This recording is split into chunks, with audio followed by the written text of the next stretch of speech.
What's going on, people? What's going on? Welcome back to the channel. I'm truly humbled that you guys decided to come back and, you know what, get your Man United fix. This is your boy Luther, and this is Man United Central, where we give you all the updates when it comes to our Manchester United, our love, basically. You know how we are with our team, man. Listen, before anything, please, I'm looking at you. Hit that like, subscribe, and notification bell. That way you do not miss any of our videos when it comes out, right? That out of the way, let's get to it.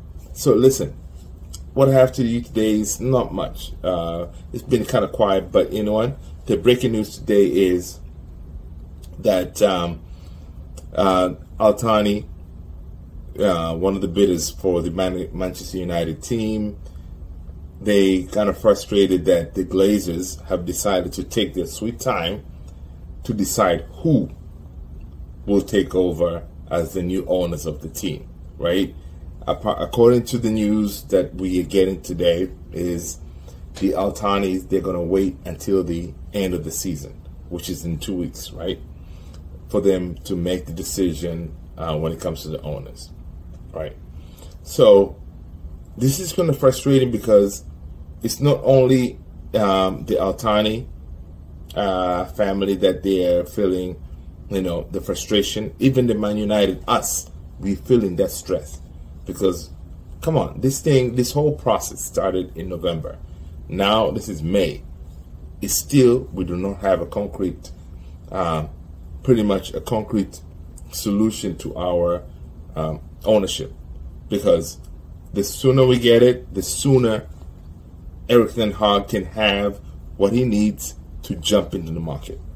Because what is happening is all the other teams out there, the Liverpools, Chelsea's, Man City, they have the ducks in a row, so they are able to jump in and get the players they need. We can only sit here and pretty much speculate. Yes, we can have a wish list, right? When it comes to the strikers, we wish we want to have Harry Kane, Osimhen, maybe Vlahovic from Juve. Those are three. Ideally, at the end of the day, if everything pans out, Erik ten Hag needs 2 strikers. Because remember, guys, when Ronaldo left, we didn't replace him. When Cavani left, we did not replace him. So we need 2 strikers. If Martial stays, okay, cool. But word in the street is Martial may be going on loan, right? So if Martial goes on loan in one of the Premier League clubs, then we need, 3 strikers maybe. So I don't know. So everything is kind of up in the air. Erik ten Hag needs this thing with the ownership to be sorted out. That way he can move on, right?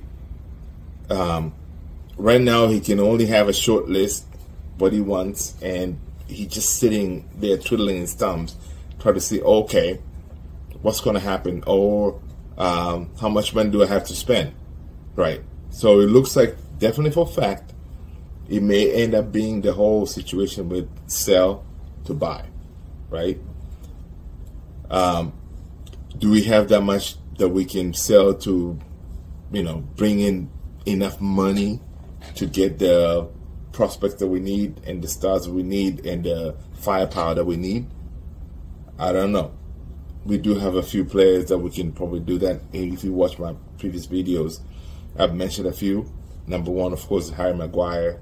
Is, I'm sure other teams out there could use him. That's the only one I can think that can actually bring significant amount as far as sales, right? McTominay, yes, he's also, pretty up there when it comes to a player that we can actually sell and, bring in some funds. Anybody else? I really don't know. Nothing comes to my head that can really, do a significant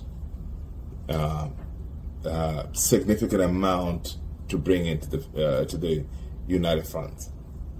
But apart from that, the only thing we can do right now is pretty much focus on the next game, right? We focus on the next game to secure that 1 point that we need, so we can have that Champions League football. And we know most of these superstars out there in other leagues like the Premier League, Premier League as well, Serie A, Eredivisie, the Spanish league, all of them, they want Champions League football. So we can secure that. That's another incentive when you say, hey, Osherman, listen, man, you can come to Man United. We're a working project. We're building something unique, something that can challenge the world. Come to our team because we offer you Champions League football. You know what? That's an enticing feature out there for all these players, because most of the players want to play at the top level, right? Same thing if you want to go to, to the central defenders or center midfielders. If you want to bring in the likes of Declan Rice and all of them, they want to be enticed, right? For example, like Declan Rice, now if we were to bring him in, we say, hey, we're coming for you, we offer Champions League football. He can be like, you know what, I like the project. Let me jump in, right? So it's crucial. We get our Champions League sorted out, we'll be in good shape, right? And circling back to the ownership thing, is the word in the street is Al Thani, right? Sheikh Jassim, if, for example, they don't get the hold of Manchester United, apparently they're talking about other prospects because they really want to have their foot in the Premier League. Now, you ask what teams they're talking about or what they're thinking about getting into. They're thinking about Tottenham and West Ham, right? Why are they considering these two teams? Because they already have the infrastructure up and running. Like Tottenham has the best stadiums in the UK right now. Same thing as West Ham. They have the facilities, they're ready to go. They just need to come in there, drop some money, bring in the director of football, and get the players they need. The infrastructure is good to go. Compared to us, of course, when they come into us, for example, the Tawnies, they'll have to, we need a lot, right? As far as the facilities, new stadium, new training ground, all that. But if they don't get us, the Glazers decide to go with Sir Jim, that's most likely what the Al-Thani's will end up going. Some other team in the Premier League that way to show you, hey, you all didn't want us, we're going to show you what we can do with other teams. We saw what happened to Newcastle. Nobody thought Newcastle would be competing with top four. Newcastle's up there. Newcastle, most likely, if we don't beat them, they're going to finish third, right? Who would have thought that at the beginning of the season they're going to be up there? But it's all about the money. But not again, with Newcastle, the way they did it is they brought in a good coach. The coach knew his players. They didn't throw in a whole bunch of money at it, but the structure is there. And watch out for Newcastle, man. They're going to be really competing in the next coming seasons. Just the fact now they have Champions League football, man, I can only imagine the type of talent they will be attracting during this time. Just the fact they're in Champions League. So same thing applies to us. Being in the Champions League, we can attract the proper talent that we need, because we can compete, right? Because right now we really can't.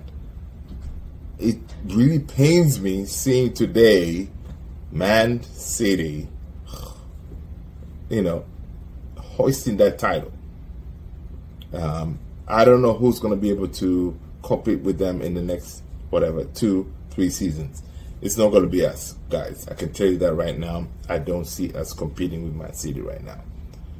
You know, we need a couple, like 2-3 seasons to, you know, for Ten Hag to build the team that he can and having the support to compete with City. Guardiola knows the players that he wants, and you got to give it to him. He's master tactician. He knows his players, and, you know, it's going to be tough. But the thing is, we cannot just say, oh, we're going to sit here, oh, my God, City's just going to, you know, every other season be like, oh, no, our City's going to win it. No, we have to compete. And to compete, you need to have the funds, you need to have the proper players, infrastructure, everything lined up. And that's what's happening at City. You know, the owners gave Guardiola the ultimate decision. You tell us what you need, we'll get you. And that's what's happening. Right? Today I was watching the post-match interview with, what's his name? Walker and this new kid from Leeds that they acquired. Basically, he was saying that, look, he came in the team, he's not getting a lot of game time. Same thing as Grealish. Grealish, when he came in, he didn't get a lot of game time.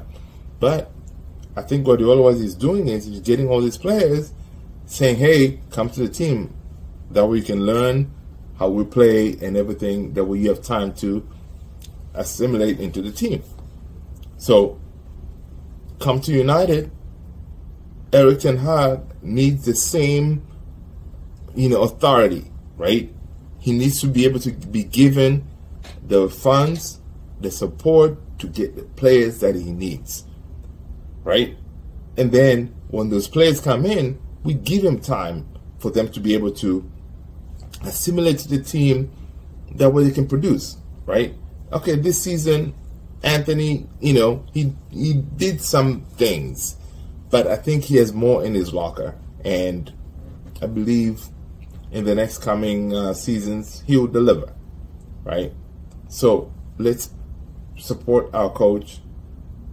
Let's give him the funds that we need. That way he can get us where we need to be. I really believe Erik ten Hag is, quote unquote, the next Ten Hag.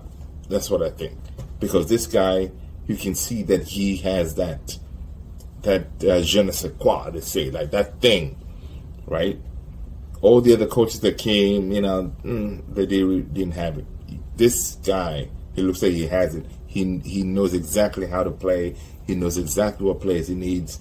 So the only thing we can do is to support him and stand behind him, you know what, and support our team, guys. All right? You know what? That's all I got for you today, man. I really appreciate you again hitting the like, subscribe, notification bell, that way you do not miss anything. You know what? That's all I got. One more time. Peace. Have a wonderful rest of the day whenever you are. If you're in the United States, it's almost in the evening.